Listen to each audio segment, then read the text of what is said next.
So I don't entirely know what model brother your mom has. It's not a computerized machine like this one, but for the most part, most of these steps will be the same. Um, so we'll start with the basics. So we have, let me turn it on real quick. So mine, again, is computerized. It does have the option to add the pedal, which will be the difference is that I can just press the button and it'll go, whereas you'll be manually pushing your pedal to determine the speed. So this also determines your speed here, slowest to fastest. Your machine may or may not have a slide or dial to control the speed. It's all going to be pedal possibly. So again, it's like when you drive a car, the heavier you press, the faster it'll go. Then we have the knob over here, which also helps when you're manually moving your needle. So when you push it away from you, it'll move the machine in a forward motion. And down here, so you have your needle here. This is your bobbin case area. So this is where this will go. And I'll actually show you how to fill that. As you see, mine is dusty, so you'll want to clean that out every once in a while because that will make a difference. And then this is a walking foot. You'll probably not sew with this starting out. It does help when you're working with like slippery fabric or thick material, but most likely your machine is going to look like this and have this part attached. So this is just a standard foot, a J foot. What's nice about the J foot is that you can see that it's clear, so you can actually move your needle position and line up your needle with one of these notches, determining how big of a width you need for your seam. Which is similar with the walking foot as well.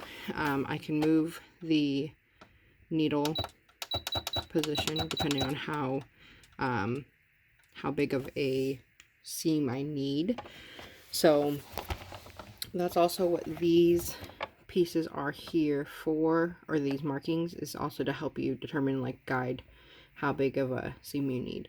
Typically when I'm doing my quilting, I'll move my needle all the way to the edge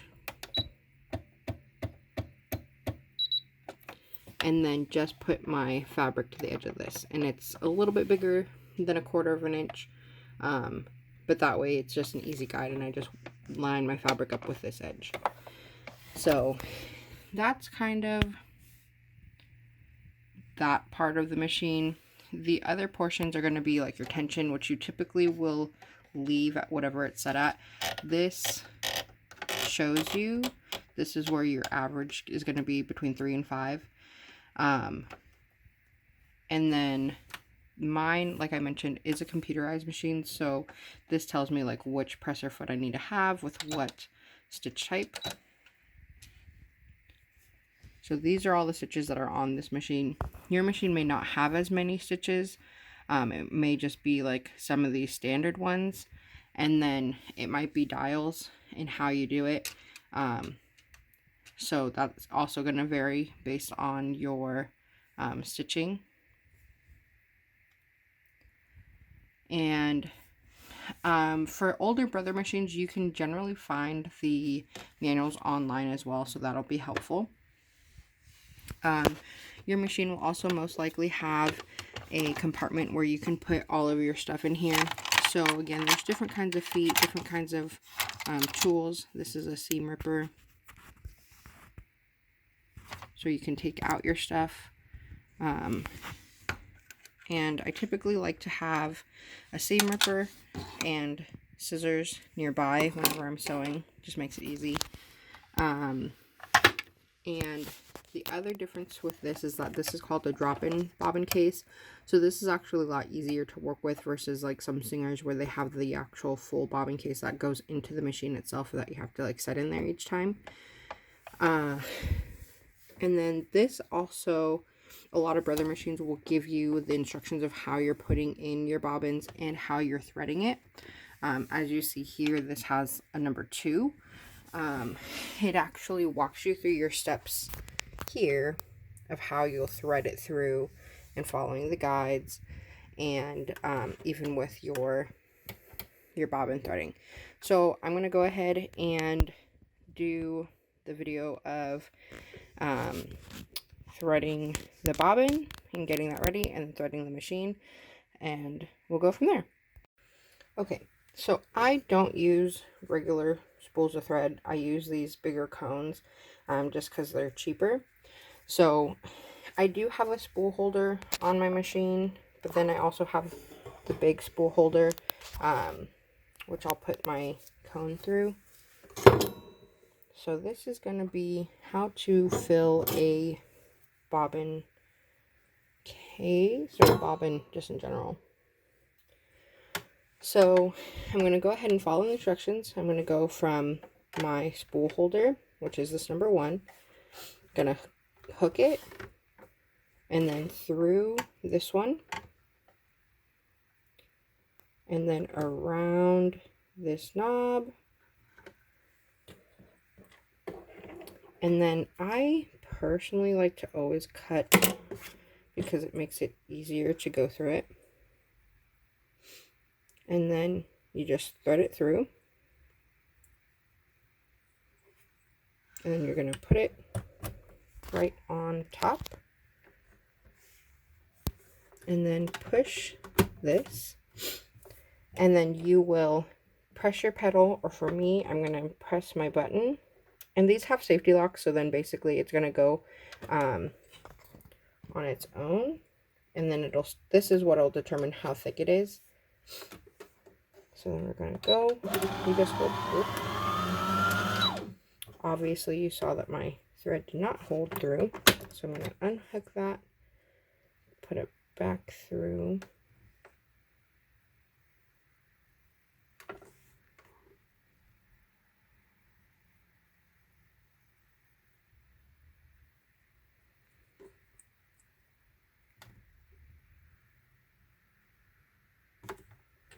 And sometimes you need to recut it just because the little fuzz at the end that you can't entirely see is what's preventing it from going through.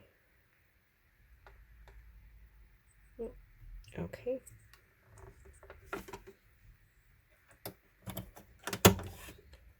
I'm going to hold that and then let it go.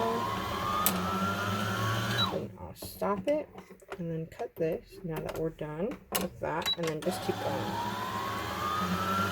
I'm not going to mention that gray part on the right is going to determine how thick the actual bobbin is going to get and how it's actually going to serve.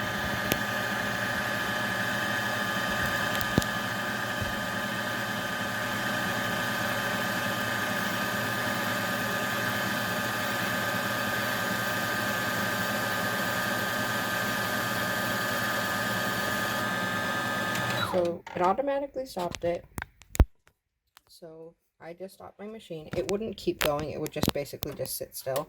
So at that point, you would take your foot off the pedal, and then you're just going to cut.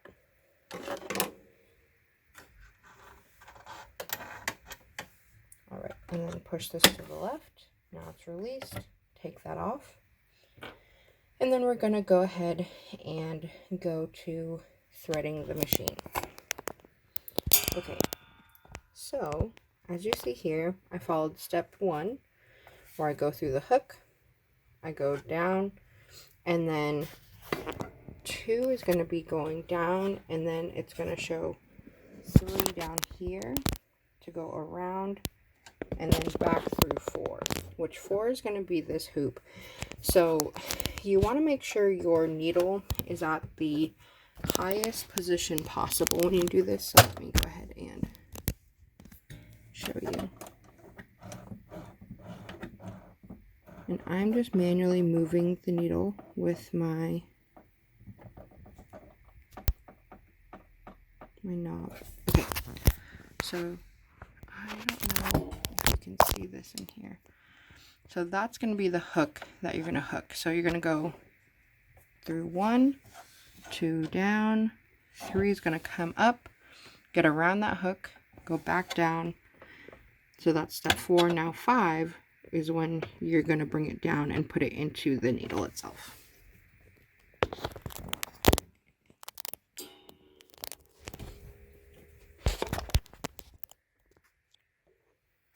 Okay, so 2, 4. Now we're going to go down, and I pulled my thread down.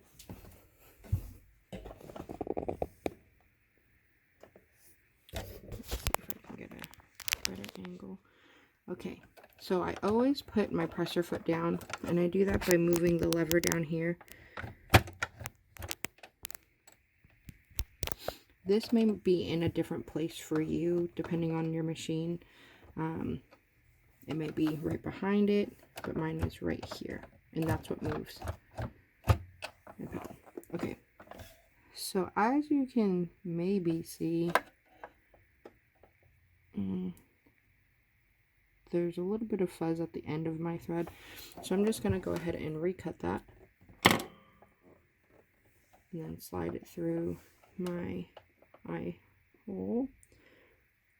So this machine does have what is considered an automatic threader, but my alignment is a little bit off, so it doesn't always work.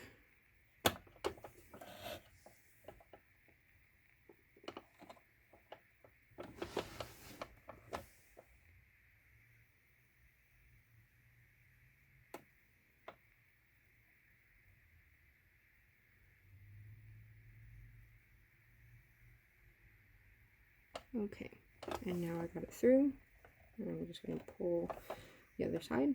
Okay, so now that I have it threaded, I'm going to go ahead and lift my presser foot up, and then move my thread behind.